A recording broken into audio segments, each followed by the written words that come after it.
Welcome to China Elite Politics, a podcast about Chinese Communist Party elite politics and operations, U.S. China relations, and China-related geopolitics. I am Larry Ong, Senior Analyst at SinoInsider. This is episode 6 of the podcast. In this episode, I'll be looking at Biden climate czar John Kerry's Shanghai trip and Beijing's strategic view of climate change. Alright, let's begin. John Kerry travelled to Shanghai from April 15th to April 17th for climate talks with the PRC. While in Shanghai, Kerry met with PRC Special Envoy for Climate Change, Xie Zhenhua, in person, and had a video conference with Chinese Communist Party Politburo Standing Committee member Han Zheng. On April 17th, the US and the PRC issued a joint statement on, quote, addressing the climate crisis. The statement opened with both sides declaring their commitment to cooperate with, quote, each other and other countries to tackle the climate crisis. Also, quote, both countries recall their historic contribution to the development, adoption, signature, and entry into force of the Paris Agreement through their leadership and collaboration. Speaking to reporters later that day in South Korea, John Kerry noted that the U.S. China joint statement on climate contained, quote, very strong language. He added, quote, you can see we agreed on critical elements of where we have to go. Western media outlets emphasized the cooperation aspect of Kerry's trip.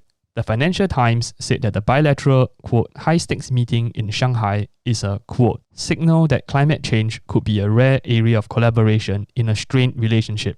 NBC News ran the headline, quote, fields set aside as US and China agree to cooperate on climate change. PRC state and party propaganda outlets also focused on the cooperation aspect. The joint statement on the climate crisis was the second featured article in Xinhua's Important Articles column on April 18th. The third featured article was a 2-paragraph piece recapping PRC Foreign Vice Minister Le Yucheng's April 16th interview with the Associated Press, where he essentially called for a reset of the heated bilateral relationship.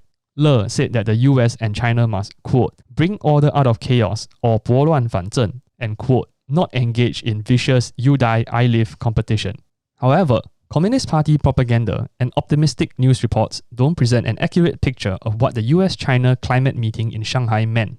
First, the joint statement only pledged future cooperation with no immediate concrete actions on climate to be taken by either side. In other words, John Kerry and Xie Zhenhua spent 2 days plus talking and agreeing about how the US and China should talk more about climate change. Strong language in the joint statement counts for naught if there are no results, especially with the Chinese Communist Party's proclivity for empty talk. Of course, climate was officially the only topic on the menu in Shanghai. Whether both sides stuck solely to climate topics is worthy of some speculation. After all, the US-China meeting in Alaska was a day shorter than Kerry's Shanghai meetings, and the principal officials involved in the first meeting surely had to talk about national security matters, geopolitics, human rights, and a great deal more than just climate. So it doesn't make sense that the Shanghai meeting took longer than the one in Alaska, given the official scope of topics discussed. Further, Secretary of State Antony Blinken and National Security Advisor Jake Sullivan didn't have the good fortune of speaking with a Politburo Standing Committee member, unlike John Kerry, who met with Han Zheng. Inquiring minds will be curious to know if other bilateral topics were discussed on the sidelines of the Shanghai climate meeting, and whether any informal deals were struck. Second, subtle signs indicate that Communist China had again succeeded in humiliating a senior US official in their backyard. A Reuters photograph of John Kerry's arrival to a state guest hotel in Shanghai showed him seated at the back of a chartered bus. As Biden's special presidential envoy for climate, one would expect the PRC to provide an official car to chauffeur Kerry to his accommodations. Some observers were reminded of how Beijing treated President Obama in 2016. Back then, a kerfuffle over airplane stairs meant that Obama had to leave Air Force One from the plane's later-used belly exit when he arrived in Hangzhou for the G20 summit. Meanwhile, overseas Chinese language media pointed out that John Kerry's official climate czar Twitter account didn't post any photos or updates about his Shanghai trip. In contrast, the account tweeted pictures and posts about Kerry's recent climate meetings with ministers from other nations, including India, Britain, France, and the UAE. It is very unlikely that Kerry's climate czar Twitter account committed an oversight with China. On April 17th, the last day of Kerry's Shanghai trip and the first of his visit to Seoul, the account posted a tweet with photos about Kerry's meeting with South Korean officials. The account finally tweeted out the joint statement with China on climate in the morning of April 20th, but sent no pictures or posts at the time this podcast was recorded. What was not said about the Kerry-Xie meeting speaks volumes about what really went on in Shanghai, as well as the current state of the U.S. China relationship.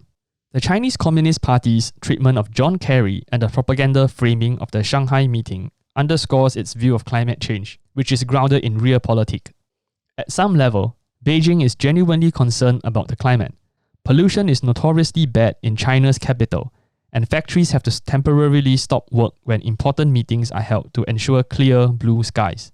Chinese Communist Party leaders would certainly wish to enjoy more days of, quote, APEC blue and less smog and the occasional sandstorm. However, even Facebook's Mark Zuckerberg is willing to take a jog in Beijing's smog if it means possibly breaking into the mainland market. Likewise, the Chinese Communist Party is willing to play the climate card if it means that its greater interests are secured, that is, regime survival and global domination. In the realm of U.S. China relations, playing the climate card allows Beijing to better manipulate Washington. The Biden-Harris administration has made it clear to the world that climate change is a top priority. In a speech on April 19th titled, quote, Tackling the Crisis and Seizing the Opportunity, America's Global Climate Leadership, Secretary Blinken said that the administration will put the, quote, climate crisis at the center of our foreign policy and national security. That means, quote, taking into account how every bilateral and multilateral engagement, every policy decision, will impact our goal of putting the world on a safer, more sustainable path. Beijing will look to exploit the Biden-Harris administration's focus on climate to make inroads into other areas. For example, Beijing will be betting that Washington is inclined to curb or end tough Trump-era policies and lower bilateral tensions in exchange for easy-to-pledge but hard-to-enforce climate deals. Beijing could also take advantage of climate issues to distract Washington from seriously addressing the Chinese Communist Party's immediate and existential security threats to America and the world, like expanded militarism, industrial espionage, and elite capture. And should Washington take the bait, climate change becomes Beijing's strategy to secure win-win outcomes, or a scenario where the communist regime wins twice at the expense of the other party. In short, Beijing sees climate change in the context of the Sino-US relationship as primarily an area that, with small investments, could produce outsized returns in great power competition with the United States. Communist China's sincerity on climate change can be observed from its interaction with France and Germany on April 16th when John Kerry was in Shanghai. According to PRC state media, Xi Jinping held a quote, climate summit with France President Emmanuel Macron and German Chancellor Angela Merkel where he agreed to strengthen climate cooperation with both countries. Xi added, tackling climate change should not be a geopolitical bargaining chip, a target for attacks on other countries, or an excuse for trade barriers. However, EU officials noted that the quote, climate summit was really a regular diplomatic call between the three countries. According to Western news reports, Xi also criticized an EU plan to impose carbon costs on exports to Europe from countries with lesser climate rules like China during his meeting with Macron and Merkel. This episode shows clearly how Beijing is more keen on using climate change to advance its geopolitical ends than actually addressing the issue. In the middle to long term, Beijing sees the growth of the green new energy industry under the global climate regime as an opportunity to survive and dominate. Communist China already leads the world in solar panel manufacturing and wind energy production. China is also pushing the development of new energy vehicles now to capture market share and corner the industry later. Elon Musk might think he has a good deal with his Shanghai Tesla factory, but his decision to enter the mainland might return to haunt him given the Chinese Communist Party's history of stealing the intellectual property of foreign firms who set up shops in China. Successful development or theft of new energy technology will also help the PRC overcome its reliance on fossil fuels and geopolitical disadvantages. Beijing knows that China will quickly run into supply trouble in a conflict if enemies block critical choke points like the Strait of Malacca and prevent oil from the Middle East from reaching the mainland. But the PRC's geopolitical problems will be largely mitigated in a future where China is a leading producer of new energy, and the technology becomes more reliable and efficient. To recap briefly, we looked at why John Kerry's Shanghai visit may have been less fruitful than reported. Beijing likely seized upon the meeting to spin the image of improving Sino-US ties and its leadership role on climate issues. Also, the Chinese Communist Party is more interested in the strategic and geopolitical functions of climate change than in addressing the issue itself. If left unchecked, Communist China will exploit climate change to advance its hegemonic ambitions at the expense of the United States and other countries. That's it for today. If you found the information and analysis useful, please feel free to share it with others. See you in the next episode.